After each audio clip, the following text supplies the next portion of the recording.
Now let's switch over to Monday Night Raw, because there was a big story coming out of Raw this week. I like it when good things happen to good people. On Monday night, we got to see that when Big E cashed in his Money in the Bank contract on Bobby Lashley to win the WWE Championship. Everybody across the wrestling world, from all sorts of promotions, chimed in with congratulatory messages for Big E, and it made for a very memorable ending to this week's episode of Raw. Was it a panic move? You bet your ass it was. Of course it was. Now you can blame it on football. You can blame it on AEW Dynamite doing a better number last week than Raw did in the key demo, which, by the way, they did again this week. And I would almost guarantee you they will do it again this week. Now, and it may sound like an insignificant thing to some of you. What does one have to do with the other? They're on different nights. I've heard all these arguments. But I was puzzled at first. Last Friday when they started advertising, I was watching SmackDown, and they started advertising a WWE title match for Raw between Bobby Lashley and Randy Orton. Because I had just watched on Raw, I just watched them announce it for Extreme Rules. That was going to be the Raw main event at Extreme Rules. All of a sudden, late in the week, plans changed. And I thought, well, I guess somebody realized that Monday Night Football was back this week. But then I thought about it some more, and that doesn't really make any sense because they already knew that. They knew that weeks ago. They knew football was coming back. So why the sudden change? It just so happened to come after the ratings had come out on Thursday. After the Dynamite numbers dropped, it was the very next day that the news broke that, hey, we're getting a WWE title match on Raw. So that was no coincidence. You have to understand something. Even though these shows air on completely different nights, it's a status thing. With WWE, it's a status thing. They cannot have another wrestling promotion, another wrestling show doing better numbers, even if it is just one demo, which just so happens to be the demo that advertisers watch. They cannot accept it. It's why WWE has now rebooted and gone from NXT to NXT 2.0. Because if Triple H had done his job and kept AEW at bay on Wednesdays, I guarantee you there would be no 2.0. We would still be working off version 1.5. Whatever it was, plans changed. We sat through a tag team gauntlet match 2 weeks ago that took up half the show, which was rendered completely meaningless by canceling the tag team title match with Lashley and MVP against Orton and Riddle. That was going to be the main event on Raw this week. And I have not heard that they have added it to the show tomorrow night. Maybe they'll do it at some point still. Probably not, because it looks like MVP is actually going away to have surgery. So think about that. Half of the show 2 weeks ago was dedicated to a gauntlet match to determine number one contenders for the Raw tag team titles, and it was meaningless. Rendered totally meaningless. As I always say with these segments on that 3-hour show, it's all filler. Just to pass the time, we've got to put something out there. Let's just come up with something. It doesn't even matter if we follow up on it. We have to come up with something to kill time. That's what Raw has become. It's just a way to kill time. So they panicked. And panic booking can be a tricky thing. Sometimes it ends well. Other times it's a train wreck and you can't look away from it. In this case, they moved Big E off of SmackDown, a brand where really, let's be honest, there wasn't anywhere left for him to go. He wasn't beating Roman Reigns.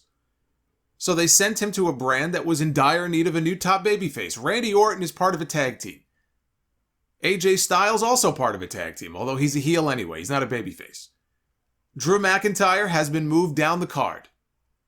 Damian Priest, he is ascending nicely, but it's too soon to vault him into the top spot. He's got the United States title right now to defend.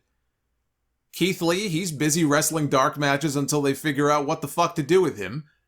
So they needed somebody fresh on that show. Big E having the briefcase was the logical choice. Now, it isn't the way that I would have done the cash-in. It's not the way I would have handled things. The time to really have done this, and I talked about it on the podcast at that time, the time to do this would have been at SummerSlam. After Lashley had already destroyed Xavier Woods, he had already destroyed Kofi Kingston. Big E should have come to Raw to avenge his friends and announce that he was going to be cashing in. Call his shot just the way that RVD did back in 2006. Hey, John Cena, guess what? I'm cashing in on you. I'm going to cash in on you at the Hammerstein Ballroom at One Night Stand. He didn't jump him from behind. He didn't beat him up in the dressing room. He didn't wait until John Cena had another match and he was tired and hurt and bleeding and then he came out and cashed in. He was a babyface who said, I'm letting you know in advance, this is when and where I'm going to cash in on you. And that's what Big E could have done for SummerSlam. And he could have had his big moment in front of 45,000 people. But clearly it was more important to get Goldberg and Sundberg on the show. So we didn't get that. It would have been nice to build up the anticipation a little bit more over more than just a period of 6 hours. Big E put a tweet out in the middle of the day announcing, hey, I'm cashing in tonight. It doesn't get any more straightforward than that. Hey guys, I want you to know I'm going to be on Raw tonight and I'm going to cash in and win the WWE Championship. And that was the heads up that we had. At least he called his shot. I like that. Big E should not have been ambushing Bobby Lashley. It would have felt hollow. Even though that is kind of what he did anyway. He waited until after Lashley pinned Orton and sold a knee injury before he cashed in. But he did give advance warning that he was going to be doing that. Now, I defended the move on Twitter. I defended it. The fact that he was going to be cashing in on Raw. As soon as I saw Big E's tweet, I went on my Twitter. I said, you know what? Maybe it'll actually make the show more interesting. After I saw so many people crapping on that move earlier in the day, I said, Monday Night Raw is such an obnoxiously boring, uninspiring television show that if they want a hot shot, a Money in the Bank cash-in, and a title change, what's the problem? The show is fucking awful. If they want to spice it up for one night and try to put something exciting out there for a change, maybe it'll keep me from dozing off by hour 3. Maybe we get a more entertaining show out of it. And you should have seen some of the replies that I got from angry WWE stans who don't know how to read, which is not surprising given the collective IQ of some of these people. I would expect them to have the reading comprehension of a doorknob. I said, I'm defending the move, you dingbats. What don't you understand? I'm at the point where anything they can try that might bring some excitement to the show, go for it. Have at it. In this case, it didn't work because outside of Lashley and Orton and Big E, it was the same old shit, but it was worth trying. I thought the opening segment was effective at setting things up for later on in the night. It wasn't effective ratings-wise. Raw was way down this week, even promoting a Money in the Bank cash-in in advance. 1.6 million viewers, their lowest mark since July 12th. So football is already doing a number on them. I mean, between that and these AEW numbers, they're going to be digging up some bodies to trot out for the next Legends Night episode. We're going to be getting Andre the Giant and Macho Man Randy Savage on Raw soon. Weekend at Bernie style. If these numbers get any lower. So how did they have Randy Orton explain the change in date for his championship match? Well, he came out and he said he simply asked for it. And it was granted because he's Randy freaking Orton. There you go. No further explanation needed, I guess. Actually, I could believe that. I could actually believe that. I liked the match with Lashley and Orton. Orton hit the RKO near the end. Place erupted. MVP pulled Lashley to safety, so he ate an RKO on the floor. Lashley hit a spear. He pinned Orton. After the match, he gave Orton a dominator through the announce desk, and Lashley then started selling his knee.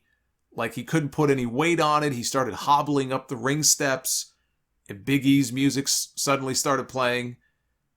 I thought Lashley did an incredible job here, an incredible sell job He had me convinced that something happened on the table spot and he popped his knee and he had a legitimate injury, which he didn't. Big E said that he was cashing in his Money in the Bank. He slapped Lashley across the face. Lashley, if you watched his lips moving, he told the referee to ring the fucking bell because that woke him up. He was pissed after that. And they immediately cut to a 2-minute break, which killed a lot of the excitement. I may have gotten the order wrong now. I don't remember if the slap came before or after the break, but the point is, you have this Money in the Bank cash and everybody's all excited. Let's go to commercial. So they went to a commercial. That was very dumb. Even if they had no, they had no control over it, they should have formatted the show in such a way that you don't go to commercial during a Money in the Bank cash. But when they came back, they had a short match. It ended with Big E hitting the big ending and winning the title. Total ass-backwards psychology, having the injured heel trying to fend off the fresh and rested babyface. But out comes Kofi and out comes Woods, and they're celebrating. They shot off a bunch of pyro. This did not have the emotion that Kofi Kingston's win did at WrestleMania a couple of years ago, but, I mean, how could it? It was still a very cool moment. And what I want to do here is I want to take a minute to give praise to Bobby Lashley. Now that it is over, and I have no idea if he'll ever get it back, I thought he had a very good run as the WWE champion. Even if the numbers didn't reflect it, they didn't reflect for Drew McIntyre either. Although part of that was it being the whole Thunderdome era. But this is the Lashley that I have been waiting to see since he came back to the company in 2018. He reinvented himself during his time at Impact. I was still watching Impact Wrestling at that time. And I think he was still there. I fell off again shortly thereafter. But when I got back into Impact for those few years, for at least part of that time, he was there. He was at like the tapings when they would come to the Manhattan Center. He was the champion at the time. The work that he put in as the Impact World Champion and the matches that he had there, the way, he came out of his shell personality-wise. I wanted to see him doing that in WWE. It took 3 years, but we finally got to see it. It started with the formation of the Hurt Business last year. The best part of those empty arena Raw shows was the Hurt Business. They put the U.S. title on him. They kept him strong. He was unbeaten. It seemed like they were doing that for a reason. I said it looks like they're building him up for a WWE Championship match at WrestleMania. Only we didn't get a championship match at WrestleMania. We got a championship match on Raw a few weeks before WrestleMania. And he beat The Miz. So this, by the way, this week, this makes 2 straight WWE title changes on Raw. We've had 3 WWE title changes on Raw in less than a year, after having gone 5 years without a single one. But we had the Hurt Business, and then they split up the Hurt Business, going into WrestleMania for no reason other than to try to ensure that Drew McIntyre would be cheered at WrestleMania. That is what I believe. The Hurt Business had a cool factor, and I believe that they wanted to ensure that there was no chance that Drew McIntyre was going to go out there in front of these fickle fans and be booed. I truly believe they were worried that Bobby Lashley, as, the leader of the Hurt Business, was going to go out there and get a bigger babyface pop, potentially, than Drew McIntyre did. And I think, if I remember, Lashley got a pretty good reaction, although McIntyre was, he got a nice babyface reaction, no issues there. But I do believe that they were worried about that, because you try to come up with another explanation for why they had to break that group up when they did.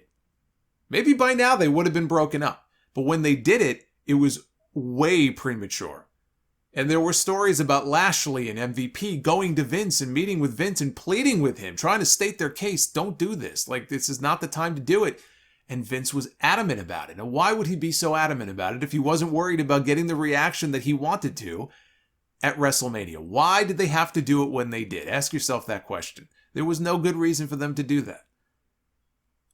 But they had a good thing going. Now that Lashley has lost the title, I would like to see them reform the Hurt Business, even if they swap out one member for another. Whether that's Shelton, whether it's Cedric, or just keep the crew together. I would like to see them reform the Hurt Business. And I don't think it should be Keith Lee, because Keith Lee, if he's going to be a heel, I don't think he needs to be part of a group with Bobby Lashley. I think Keith Lee would do fine on his own. But whatever the Hurt Business looks like, I would like to see them reformed. You know, Lashley feels like he needs his boys back to help watch his back. The only thing that, you know, could put a little bit of a crimp in those plans is the fact that MVP is probably going to be gone for a while.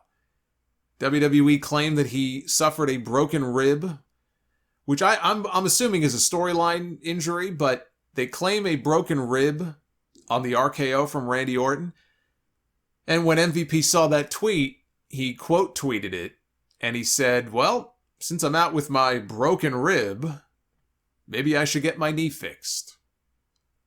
So I don't know when we're going to be seeing him again. Hopefully not too long, because that's one of the first things I would do when they shake up the rosters in a few weeks, is put that group back together. They made it official this week. The draft is coming. It starts on the October 1st SmackDown in Baltimore, continues the following Monday on Raw from Nashville. They already have local advertising in Baltimore for Roman Reigns one-on-one against Drew McIntyre. In the future, they should either do away with the Raw versus SmackDown stuff at Survivor Series, or move the damn draft earlier in the year. Say this every single year. I don't know why they insist on doing it in the fall. Unless it just has to do with fall, the television networks, it just doesn't make sense to me. The time to do the draft is either after Survivor Series, because if you're going to do Raw versus SmackDown, right, you build to the big pay-per-view, and then when that pay-per-view is over, you do a draft a few weeks later. Or you wait until after WrestleMania. WrestleMania is sort of a reset for a lot of storylines. 2 weeks later, you do a draft on TV. Doing it this way, it would mean a lot more than just having people change brands and a month later act like it matters what the fucking color of their shirt is, because it doesn't. As I look ahead to future opponents for Big E, I have to assume there's going to be a rematch with Lashley at Extreme Rules. Has not been announced yet, but I don't think he's losing it back to Lashley that quickly. I think that would be squandering a lot of goodwill with people who were very happy to see Big E win that championship. Can you imagine the backlash after the week that he's had, and all the messages and all the interviews and the PR that he's been doing, if a week or two later Big E loses the championship right back to Lashley? I don't think that's going to go over very well. I don't see that happening.